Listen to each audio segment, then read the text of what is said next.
How much does the government owe? Today, the government has $46 billion to pay its bills. By Tuesday, that number will go down to $19 billion. On Wednesday, it will be just $10 billion.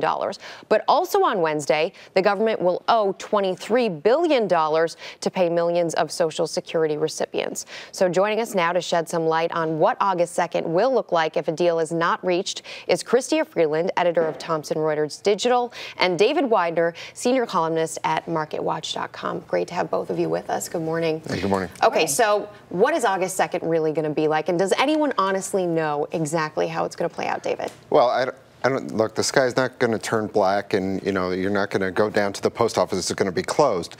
But there are some things. Basically, what's going to happen in Washington is suddenly they're going to have to go to Plan B. And as you point out, there's not going to be the debt option is not there. They can't borrow money. They can't put things on their credit cards. They're going to have to take tax receipts to start paying the bills. The problem is that when they need $1, they're only going to get 60 cents, and that basically means they have to cover that 40 cents that they can't pay people, and they have to decide who they're not going to pay. And that could be Social Security people. That could be, Medicare. It could be military pensions. It could be contractors. So the Treasury hasn't told us how they're going to do it exactly, but we know that eventually these cuts are going to have to be made. That's the thing, Chrystia. We don't know what Plan B looks like. And we do know, however, the reality that David just laid out, that we're borrowing, for every dollar we spend, we're borrowing 40 cents, only getting 60 cents of it from taxes. Exactly. We don't know exactly what's going to happen. I think that you laid out the crunch day. So the crunch day is actually August 3rd. That's the day when the government has a big $23 billion Social Security payment, and it has between $10 and $12 billion in tax revenue coming in.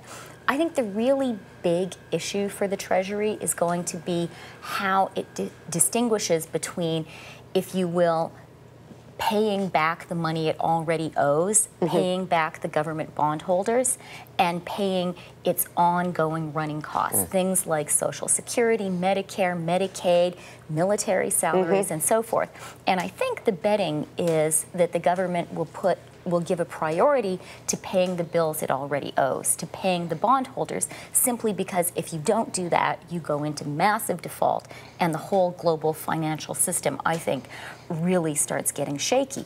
But not paying some of the big government commitments within the United States, that's going to get painful pretty fast. Yeah, not paying the Social Securities, the Medicares, the Medicaids of the world, or even our defense budget. Exactly. That's as big of an issue for many, in many's mind, as defaulting on our debt, which would be a non-payment of those debts. But constitutionally, we have to pay that debt off very first. We do. We have to pay the interest, and there's a lot of interest coming due. And there's a lot of restructuring that has to be done with the existing debt. So, in other words, it's almost like refinancing a credit card. Where we'll be moving some to another, and in that process, our interest rates will be determined on how much we're going to have to pay. So, right now it looks very good, but our costs could go up even though we're not issuing any debt. So it's like maxing out a credit card and missing the date, and all of a sudden your rates spike, and suddenly you have to pay all this extra money. Yeah, and for Americans, it gets more expensive. Chrystia, real quickly, what happens to the market, in your view, if this thing doesn't pass by August 2nd?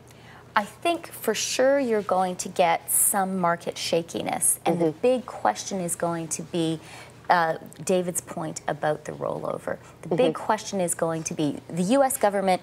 It's not just a question of keeping the interest payments going. Yep.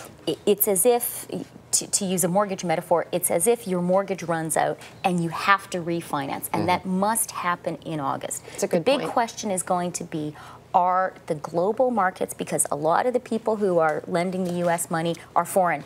The big question is going to be, will they be willing to keep on lending money to the United States? And if they're not, it's 2008 all over again. Yeah, Chrystia Freeland, David Weidner, we appreciate it. Thank you.